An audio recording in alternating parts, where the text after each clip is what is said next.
उपवासासाठीचा झटपट तयार होणारा आणि चटपटीत असा चविष्ट पदार्थ मी आज तुमच्याबरोबर या व्हिडिओतून शेअर करत आहे। तुम्ही व्हिडिओमध्ये पाहिल्यानंतर तुमच्या लक्षात आलंच आहे की अगदी कमी तेलामध्ये आपण इथं बटाट्याचे काप आहेत ते बनवणार आहे। अगदी इन्स्टंट तयार होणारी ही रेसिपी आहे। ज्यावेळेस आपल्याला उपवासाच्या दिवशी काहीतरी असं चटपटीत खावंसं वाटलं, खिचडी सोडून आपल्याला काहीतरी खायची इच्छा झाली तर तुम्ही अशा पद्धतीचे हे उपवासाचे काप बनवू शकता। अतिशय चविष्ट बनून तयार होतात आणि अतिशय झटपट तयार होतात। याच्यामध्ये काहीच आपल्याला वेगळं करावं लागत नाही किंवा तामझाम करावा लागत नाही। रेसिपीसाठी अगदी झटपट तयार होणारी ही रेसिपी आहे। उपवासामध्ये शाबू आणि बटाट्याचं ऑलवेज कॉम्बिनेशन असतंच। आता आपण इथं बटाट्याचे काप बनवत असताना त्याच्यावरती जे कोटिंग बनवणार आहे त्याच्यासाठी इथं शाबू आपण घेतलेला आहे। 1 वाटी शाबू आहे, तो आपल्याला अगदी गॅसच्या मीडियम फ्लेम वरती सतत हलवत असं भाजून घ्यायचा आहे, जोपर्यंत आपल्याला तो शाबू असा फुगत नाही। थोडासा फुगल्यासारखा दिसतो शाबू भाजत असताना किंवा त्याच्यावरती लालसर रंगाचे असे डाग येतात, तोपर्यंत आपल्याला हा शाबू गॅसच्या मीडियम फ्लेम वरती सतत हलवत भाजून घ्यायचा आहे। आता इथं व्हिडिओमध्ये दाखवणारच आहे मी तुम्हाला, अशा पद्धतीने भाजून घ्यायचा आहे। आणि इथं तुम्ही पाहतच आहात शाबू अगदी अलगदरित्या असं थोडं फुगत आहे, म्हणजे हा भाजत आहे। आता इथं पाहिलंच आहे तुम्ही, अशा पद्धतीचा लालसर रंग आलेला आहे शाबूवरती, म्हणजे आता शाबू परफेक्ट असा भाजलेला आहे। याची मिक्सरमध्ये पावडर बनवत असताना अगदी सहजरित्या बनली जाते।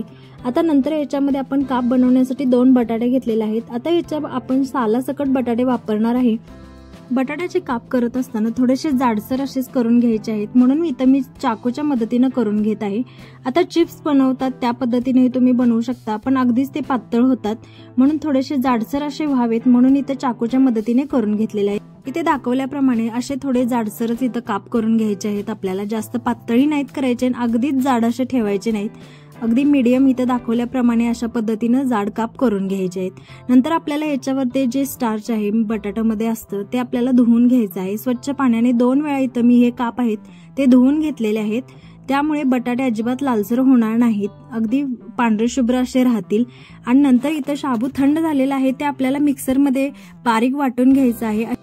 शाबू भाजलेला असल्यामुळे तो मिक्सरमध्ये सहजरित्या अशा पद्धतीचं पीठ तयार होतं शाबूचं, अगदी परफेक्ट असा बारीक होतो। म्हणजे जास्तही आपल्याला अगदीच बारीक व्हावा असं काही नाही, फक्त त्याच्यावरती कोटिंग बसावं बटाट्यावरती, अशा पद्धतीचा बारीक करून घ्यायचा आहे। आता नंतर याच्यामध्ये आपल्याला जी मिरची पावडर असते, उपवासासाठी मिरची पावडर विदाऊट मसाल्याची असते, म्हणजे त्याच्यामध्ये अजिबात मसाला वापरलेला नसतो, फक्त मिरच्या बारीक केलेल्या असतात त्याची पावडर असते। नंतर याच्यामध्ये चवीनुसार मीठ ऍड करायचं आहे आणि जे बटाट्याचे काप आहेत जे धुवून घेतलेले आहेत आपण स्वच्छ, ते पाणी नितळून ठेवलेले आहेत, ते आपल्याला या पिठामध्ये अशा पद्धतीनं कोट करून घ्यायचे आहेत। दोन्ही बाजूने अगदी व्यवस्थितरित्या कोट करून घ्यायचे। अगदी त्याच्यावरचं जे एक्स्ट्रा जे पीठ लागलेलं आहे ते थोडंसं झाडून घ्यायचं, म्हणजे ते एक्स्ट्रा तव्यामध्ये आपण ज्यावेळेस भाजणार आहे त्यावेळेस तव्याला चिकटणार नाही, म्हणून आपण इथं जेवढं गरजेचं आहे तेवढंच याला कोट करून घ्यायचं आहे। अशा पद्धतीने इथं दाखवल्याप्रमाणे कोट करून घ्यायचं, अगदी सहजरित्या होतं। बटाटे आपण पाण्याने धुवून घेतलेले आहेत, त्यामुळे त्याच्यामध्ये पाण्याचं थोडं प्रमाण असतंच, त्या पाण्याच्या प्रमाणावरती जे हे शाबूचं पीठ आहे ते सहजरित्या त्याच्यावरती कोट होतं। आता मीठ आणि जे आपण याच्यामध्ये मिरची पावडर वापरलेली आहे त्यामुळे अगदी चटपटीत आणि चविष्ट असे हे बनतात, चवीला लागतात, म्हणून पिठामध्येच इथं मिक्स करून घेतलेलं आहे। आता उपवासासाठी बनवत आहे त्यामुळे आपण याच्यामध्ये कोणतंही एक्स्ट्रा साहित्य काहीच वापरलेलं नाही। आता हे कोट केलेले काप भाजून घ्यायचे आहेत आपल्याला तव्यामध्ये, अगदी पसरट जो तवा आहे त्याच्यावरती भाजून घ्यायचे, त्यामुळे जास्त तेल आपल्याला वापरावं लागत नाही, अगदी थोड्या तेलामध्ये आपण हे सहजरित्या भाजून घेऊ शकतो। म्हणून इथं मी बिडाचा तवा वापरलेला आहे, जो आपण आंबोळीसाठी वगैरे वापरतो तोच तवा इथं मी वापरलेला आहे हे काप भाजून घेण्यासाठी।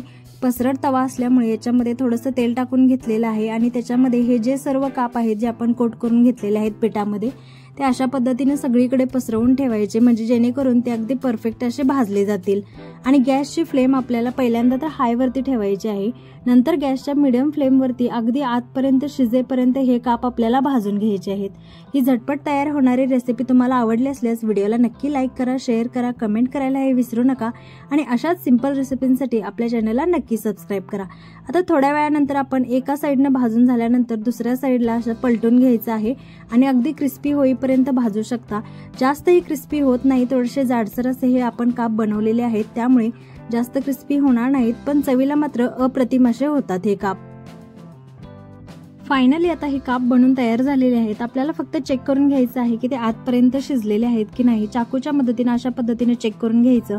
अगदी परफेक्ट असे हे भाजलेले आहेत काप,